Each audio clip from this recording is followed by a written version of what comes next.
O credit score.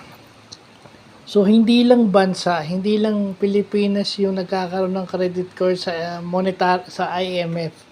So tayong mga Pilipino, meron din tayong tinatawag na credit score kung meron tayong credit card. Yun yung ability nating magbayad sa mga bangko. Kung kaya ba nating bayaran yung mga ating mga credit card dues, yun lang yung credit score.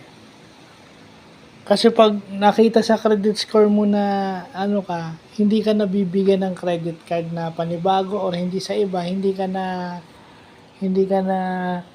makaka-avail sa kanila kasi meron silang list ng good payers o yung may magagandang credit score. Kasi lahat naman ng Pilipino may credit card. So, yan yung isa sa dapat matutunan ng mga bata, no? Nabibigyan ng credit card. Dapat ipinapaliwanag sa kanila itong ibig sabihin ng credit score na to. Kasi talagang sa gagamit ka ng credit card, hindi mo maiiwasan dahil wala ka naman parating cash.